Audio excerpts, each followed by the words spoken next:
युवाओं में जोश है इस वक्त में कि भाई परिवर्तन होना चाहिए।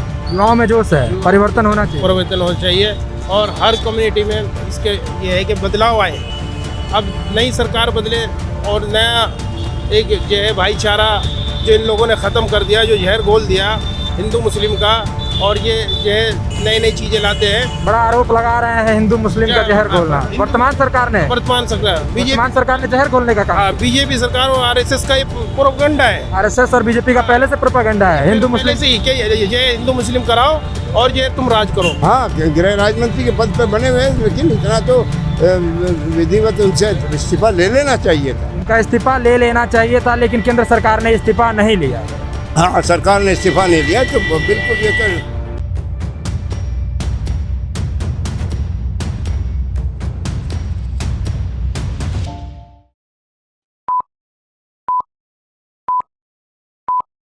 हम हैं इस समय बागपत के बगौर विधानसभा क्षेत्र में।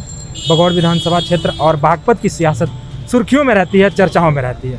हम लोगों से उनकी राय जानना चाह रहे हैं कि आगामी विधानसभा चुनाव पर उनकी क्या राय है। इसी क्रम में हम बातचीत करेंगे। सबसे पहले नाम जानना चाहूँगा।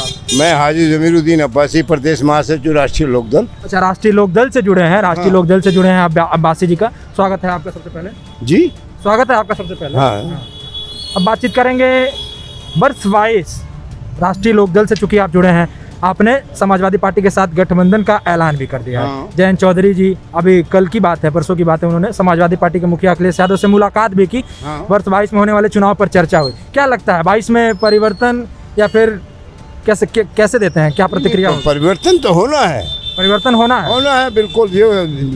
जो किसानों के ऊपर ये जुर्म हुआ है, उनको कहीं खालिस्तानी, कहीं अफगानिस्तानी, कहीं पाकिस्तानी, कहीं उनको किसी तरह इस तरीके के उनको इल्ज़ाम लगाए।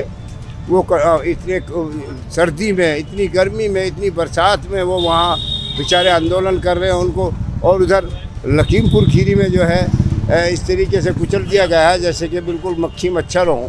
तो इन चीज़ों से परिवर्तन आना बिल्कुल किसानों पर हुई ज्यादती मुद्दा रहेगी, चाहे वो किसान आंदोलन के दौरान हुआ हो, चाहे वो लखीमपुर खीरी हिंसाकांड में मंत्री अजय मिश्रा टेनी के सुपुत्र आशीष मिश्रा जी द्वारा किया गया। हाँ, और ये जो आज तक मतलब इतनी बेशर्मी है, उनके सुपुत्र, टेनी के सुपुत्र वो हो गए, उनके 5000 पेज का उनके खिलाफ आरोप पत्र, चार्जशीट भी तैयार किया। हाँ, और उसके बावजूद भी केंद्र सरकार ने आज तक टेनी जो उससे आज तक भी इस्तीफा नहीं लिया। अजय मिश्रा जी अभी केंद्रीय गृह राज्य मंत्री के पद पे बने हुए हैं। हाँ, गृह राज्य मंत्री के पद पे बने हुए हैं, लेकिन इतना तो विधिवत उनसे इस्तीफा ले लेना चाहिए था। उनका इस्तीफा ले लेना चाहिए था, लेकिन केंद्र सरकार ने इस्तीफा नहीं लिया। हाँ, सरकार ने इस्तीफा नहीं लिया तो बिल्कुल ये तो निडरता हुई। ये कोई दर्द किसानों के प्रति केंद्र सरकार के या प्रदेश सरकार के अंदर नहीं है।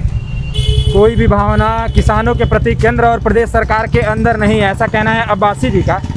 हालांकि योगी सरकार का कहना है कि हम 22 में वापसी कर रहे हैं। हमने किसानों के लिए कई ऐलान भी किए, जिसमें प्रधानमंत्री किसान सम्मान निधि योजना दी जा रही है।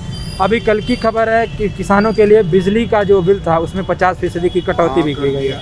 तो ऐसे में क्या लगता है, किसानों को लुभाने का ये ऑफर कैसा भ्रामक प्रचार है। ये कुछ नहीं करेंगे, एक बार ये जीत जाए फिर वो अपने पैटर्न पे ये कुछ नहीं करेंगे, फिर जीतने के बाद उसी पैटर्न पे वापस उसी पैटर्न पे लौट करके आ जाएंगे। ये तो अभी ये इलेक्शन है, 2 दिन 4 दिन इस इलेक्शन में रह रहे हैं, तो ये फिर आप लौट करके उसी पैटर्न पे आ जाएंगे। ये तो मन लुभावने वो है, यानी ये बस चुनावी ऑफर है कि हाँ, चुनावी ऑफर है, ये चुनावी ऑफर है, ऐसा कहना है अब्बासी जी का। ठीक है, इसी क्रम में कुछ युवाओं से भी बातचीत होगी। युवाओं से जानेंगे विधानसभा चुनाव पर उनकी क्या राय है, तो इनसे बातचीत कर लें, उसके बाद सबसे बातचीत करेंगे। सबसे पहले नाम जानना चाहूँगा। नाम मेरा अजहर अब्बासी है। अजहर अब्बासी जी, वर्तमान सरकार युवाओं को लेकर काफ़ी सजग साबित हो रही है। उनका कहना है कि युवा हमारे साथ है। क्या प्रतिक्रिया होगी आपकी? अब की बार जैन सरकार, जयंत चौधरी यानी कि सपा गठबंधन की सरकार। हाँ, सपा गठबंधन। अब की बार जयंत चौधरी सरकार, जयंत चौधरी की सरकार। बड़े कॉन्फिडेंट मोड में कह रहे हैं आप जी? बड़े कॉन्फिडेंट मोड में कह रहे हैं? नहीं, जयंत चौधरी की सरकार। जयंत चौधरी जी आ रहे हैं। अखिलेश यादव गठबंधन की सरकार बनेगी, आप बहुमत से। अखिलेश यादव गठबंधन की सरकार बहुमत से बनेगी, बहुमत से बनेगी। ऐसा मतलब क्यों लगता है, क्या कुछ उम्मीदें होंगी उनसे, कैसा क्या हुआ था पिछली सरकारों में? असल में सबसे मेन मुद्दा तो है, सबसे पहले युवा का बेरोजगारी। युवाओं की बेरोजगारी। हाँ, बेरोजगारी सबसे मेन मुद्दा है युवाओं का हमारा। हाँ। बेरोजगारी है पूरे देश में, कहीं भी रोजगार नहीं, कहीं भी नौकरी नहीं, सब बेरोजगारी है। सरकार कह रही है हमने 4.5 वर्षों में 4.5 लाख रोजगार दिए, कोई नौकरियां रोजगार दी। नहीं है, कोई रोजगार नहीं है। आप देख लो, अगर 10,000 नौकरी निकलती है तो कम से कम 50 लाख फॉर्म भरे जाते हैं, एक भी नौकरी नहीं मिलती और वो भी रिजेक्ट हो जाती है। 10,000 के रोजगार पर 50 लाख की वैकेंसियां भरी जाती हैं। हाँ, फिर और उसमें भी रिजेक्ट हो जाती है, रिजेक्शन देखने को मिलता है। हाँ, ये रिजेक्शन क्या होता है, रिजेक्ट हो जाती है लास्ट में आके। तो आगामी सरकार से उम्मीद क्या होगी आपकी? उम्मीद तो यही होगी, सबसे पहले तो है रोजगारी, उसके बाद जो मुद्दा है वो है मेन क्या है, अर्थव्यवस्था। अर्थव्यवस्था, रोजगार बिल्कुल खत्म हो चुकी, जी। जीरो पे जा चुकी, कुछ नहीं है। अर्थव्यवस्था और रोजगार प्रमुख मुद्दे होंगे आगामी चुनाव में। मतलब सपा आ रही है, परिवर्तन आ रहा है। परिवर्तन आ रहा है, परिवर्तन आ रहा है। सब आएगी तो परिवर्तन आएगा। असल में बिजली का सबसे मेन मुद्दा क्या है, बिजली का बिल इतना महंगा आता है, बहुत कम से कम 7 रुपए यूनिट है। अभी दर में कटौती हुई है, आज की खबर है कि 50 यूनिट हो गई। हाँ 3 रुपए यूनिट। 6 थी 3 हो गई। हाँ अभी क्या अपडेट है, हाँ। ठीक है ना। तो यही है, हमें तो 300 यूनिट फ्री चाहिए। जो हमें फ्री देगा 300 यूनिट, कम रोजगार देगा, उसको वोट मिलेगी। समाजवादी पार्टी ने ऐलान किया है कि सरकार बनने पर वो 300 यूनिट बिजली मुफ्त में देने जा रहे हैं। तो ऐसे में लगता है कि होगा। हाँ होगा, क्यों नहीं होगा भाई, जब रोजगार मिलेगा 300 यूनिट बिजली फ्री मिलेगी। जनता को चाहिए क्या, यही तो चाहिए कि कम से कम ये बिजली का इतना 2-2 हज़ार रुपये का बिल, 55,000 का बिल आता है, कुछ भी नहीं है, कुछ फायदा नहीं होता। अब सरकार आएगी 300 यूनिट फ्री देगी, रोजगार देगी, सपा की सरकार है। अब क्या, सपा की सरकार आएगी, बिजली मुफ्त देगी और रोजगार देगी, ऐसा कहना है एक युवा का।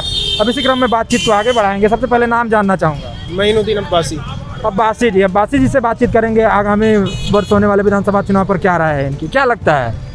सपा की सरकार आ रही है। सपा की सरकार आ रही है। जी, सपा की सरकार आ रही है, सपा की सरकार आ रही है। ऐसा मतलब कैसे जहाँ भी देखो युवाओं में जोश है इस वक्त में कि भाई परिवर्तन होना चाहिए, युवाओं में जोश है, परिवर्तन होना चाहिए। परिवर्तन होना चाहिए और हर कम्युनिटी में इसके ये है कि बदलाव आए।